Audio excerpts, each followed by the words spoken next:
Napakadami na nang nangyari mula nang itatag ni Miguel Lopez de Legazpi ang Noy Spanish City na Manila noong June 24, 1571. Nasaksihan nating lahat ang malaking pagbabago ng Kapitolyo ng Pilipinas mula nang ito'y maging Pearl of the Orient hanggang sa pagdaanan nito ang maraming mga digmaan. Marahil Cebu ang mas naunang naging Kapitolyo ng Pilipinas, subalit nailipat at nanatili ang Maynila bilang kasalukuyang Kapitolyo ng bansa. Saksi ang lungsod sa pag-angat at pagbagsak ng Pilipinas mula noon hanggang ngayon. Subalit sa dami ng nangyari sa Maynila, alam nyo ba na napakarami pa palang mga natatanging kaalaman ng inililihim nito na maging ang mga residente ng lungsod ay hindi nila ito alam? Yan ang tampok sa ating listahan ngayon. Halika Paps! Samahan nyo akong lakbayin ng Maynila upang alamin ang mga itinatagong lihim nito.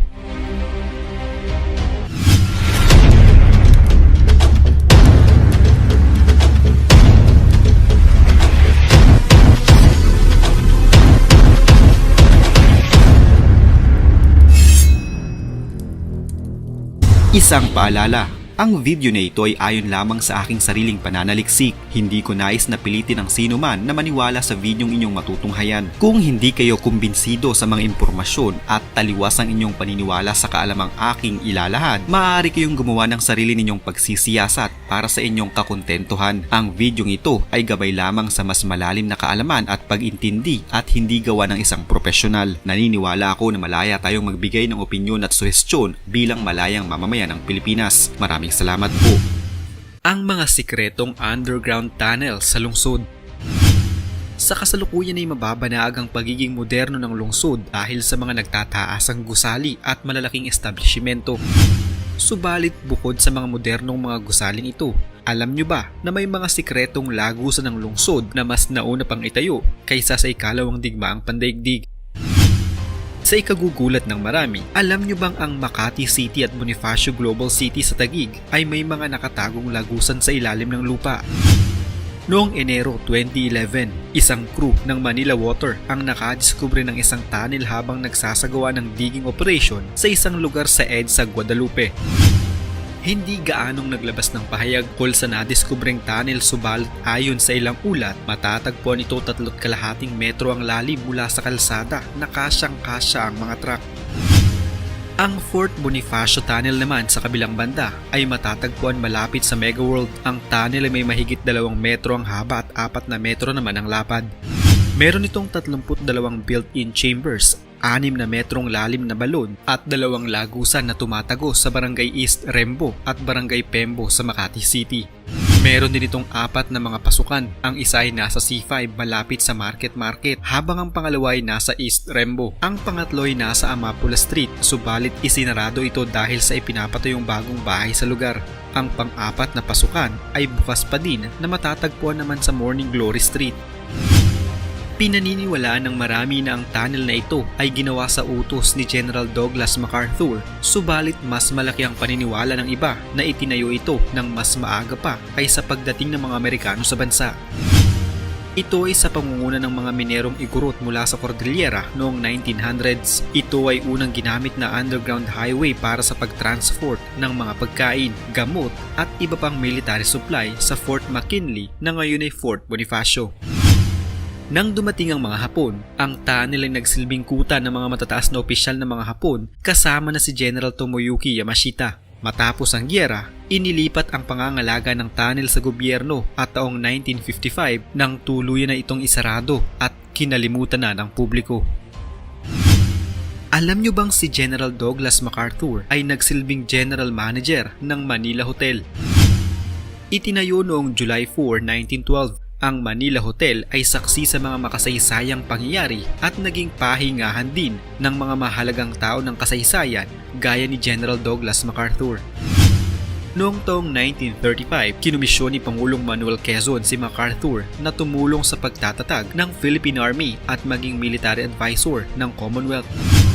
Mula taong 1935 hanggang 1941, nanatili si MacArthur sa Manila Hotel kasama ang kanyang asawa na si Jean at ang anak na si Arthur. Bago pa man sila makarating sa Maynila, kinuha ni Pangulong Quezon ang arkitek na si Andres de Luna de San Pedro, anak ng sikat na pintor na si Juan Luna, para sa pagtayo ng 7-room penthouse sa Manila Hotel. Namuhay sa karangyaan at kasaganahan si MacArthur sa naturang hotel ng mahabang panahon. Hindi naging biro ang gastos ng pamilya sa kanilang paninirahan sa hotel, kaya naman halos magsarado ito dahil sa laki ng kanilang naging bill. Upang solusyonan ang naturang malaking gastos, napagkasunduan na gawing general manager si MacArthur ng hotel. Hindi naman nagdalawang isip ang general at tinanggap niya ito. Alam niyo bang maraming lugar sa Maynila na dati palang mga sementeryo? Dahil sa modernisasyon, maraming mga dating libingan sa Maynila ang natakpan ng mga naglalakihang mga gusali at establishmento. Gaya na lamang ng isang sementeryo sa Malate, Manila na dating tinatawag na Fort San Antonio Abad na ngayon ay kinatatayuan ng itinuturing na unang modernong mall ng bansa, ang Harrison Plaza. Subalit bukod sa Harrison Plaza, nahihimlay din pala sa Remedios Circle sa Malate ang itinuturing na isa sa mga unang sementeryo sa Manila.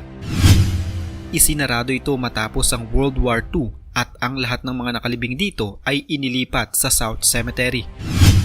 Isinarado upang magbigay daan sa paggawa ng kalsada patungong Manila Zoo. Isa pang dating libingan sa Maynila ay ang kinatatayoan mismo ng Espiritu Santo Parish Church sa Santa Cruz. Ito ang unang simbahan na nakatuon sa banal na espiritu. Alam nyo ba na ang Felix Hidalgo Street sa Quiapo ay minsang tinaguri ang most beautiful street in Manila? Hango ang pangalan nito sa sikat na Pilipinong pintor noong 19th century na si Felix R. Hidalgo. Ang Felix R. Hidalgo Street sa Quiapo, Maynila ay ang nag-uugnay sa San Sebastian Basilica at Basilica ng Quiapo. Kahit na ngayon ay nagkalat na sa lugar ang mga illegal settlers, barong-barong at mga establishment, hindi pala ito ganito noong unang mga panahon. Sa katunayan, dahil sa ganda nito, ay tinaguran itong pinakamagandang lugar sa Maynila noong 1817 dahil na din sa mga grandiosong mga mansyon na nakatindig noon sa lugar. Dati itong San Sebastian Street.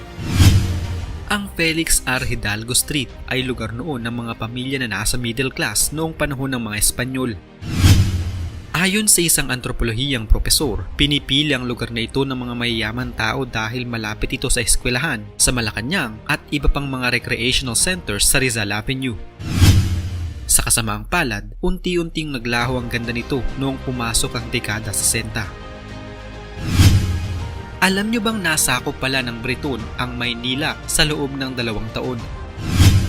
Ang pangyayaring ito ay parte ng 7 Years' War mula noong 1756 hanggang 1763.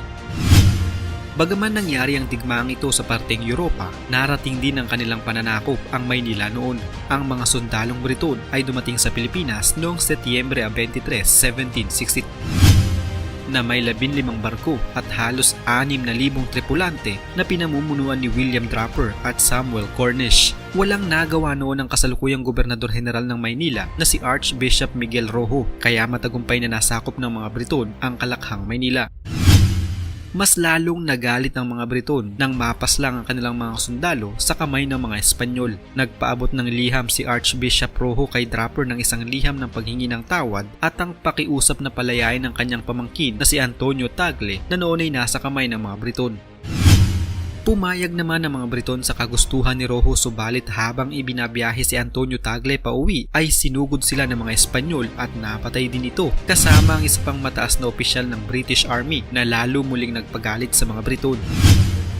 Sa sumunod na araw ay sinira ng mga Briton ang Intramuros at ipinakita kung gaano sila kalakas, hanggang sa mapilitan ng mga Espanyol na isuko na lamang ang Maynila sa mga Briton.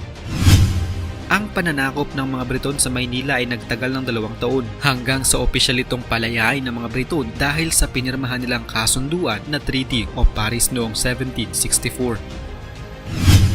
Alam nyo ba na noong 16th century sa Maynila ang mga Muslim ang mga nasa matataas na kalagayan, estado at posisyon, habang ang mga Tagalog naman ang mga nasa mas mababang kalagayan? Noong 16th century sa Maynila na noon ay tinatawag na Seludong, ito ay kontrolado ng mga Muslim. Nagsimula ang lahat ng si Sultan Bulkay ng Brunei ay nalupig at nasakop ang kabuuan ng Tondo at nagtayo ng kota sa Lurong bilang pagpapakita ng kanyang paghahari sa lugar.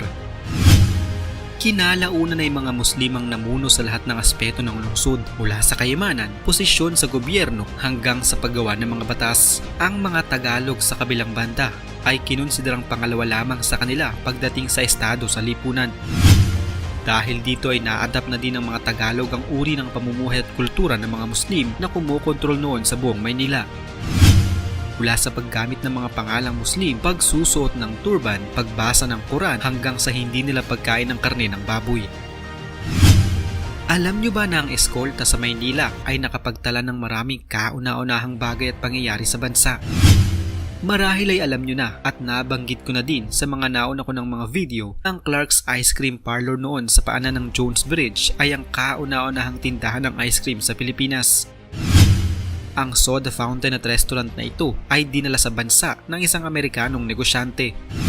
Subalit ang tindahan na ito ay isa lamang sa mga unang pangyayari na naganap sa eskolta sa Maynila.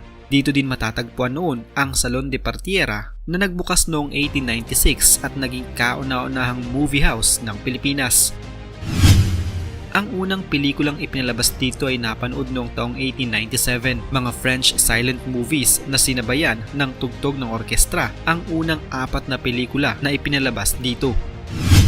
Kilala din ang eskolta na noong bago pa man dumating ang mga mananakop sa Pilipinas bilang shopping strip para sa mga upper at middle class ng bansa. Naging tahanan din ng eskolta ng kauna-unahang electric cable car na Tranvia, ang pinakaunang American-style department store na Beck at ang unang elevator sa Burke Building. Alam nyo ba na ang Thomas Claudio Boulevard sa Malate ay hinango ang pangalan sa nag-iisang Filipinong namatay noong World War I? Isinilang noong May 7, 1892. Si Thomas Mateo Claudio ay tubong Morong Rizal. Nagtrabaho siya bilang gwardya sa Bureau of Prison, subalit natanggal ito nang mahuli siyang natutulog habang nasa oras ng trabaho. Lumipat siya sa Amerika at nakapagtrabaho sa isang plantasyon ng asukal sa Hawaii. Nakalaunay naging tagalata ng salmon sa Alaska. Nagkaroon siya ng pagkakataon na makapag-aral ng commerce sa Nevada. Matapos ang kanyang graduation, nagtrabaho siya bilang clerk sa local post office. Si Claudio na noon ay isa ng Filipino-American ay nagdesisyon na sumama sa US Army. Naging miyembro siya ng American Expeditionary Force papuntang France na pinadala ng gobyerno ng Amerika upang labanan ng mga Germans noong World War I. Sa kasamaang palad, namatay si Claudio sa gitna ng labanan noong June 29, 1918 at dahil dito ay itinuring siyang unang Film War hero at nag-iisang Pinoy na namatay noong World War I. Upang bigyan siya ng parangal, ang Private Thomas Claudio Post 1063 Veterans of Foreign Wars sa Estados Unidos ay itinayo noong 1923 ng mga grupo ng film veterans ng World War I. Isang kolehiyo, kalsada at tulay ang ipinangalan din sa kanya sa Pilipinas upang bigyan siya ng parangal.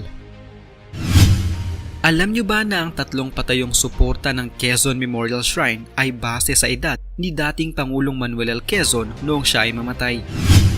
Nasa loob ng Quezon Memorial Circle ang isang museum, bantayog at mga labi ni dating Pangulong Manuel L. Quezon at ng kanyang may bahay na si dating First Lady Aurora Quezon. Ang disenyo ng bantayog ni Quezon ay batay sa likha ni Federico Ilustre na siyang nagwagi sa labanan ng mga arkitektong nais idisenyo ang bantayog. Ang naturang bantayog ay may 3 tila posting nakatayo na sumisimbolo sa Luzon, Visayas at Mindanao. May taas ang mga ito na 66 na metro na base sa edad ni Manuel L. Quezon nang siya ay mamatay noong August 1, 1944.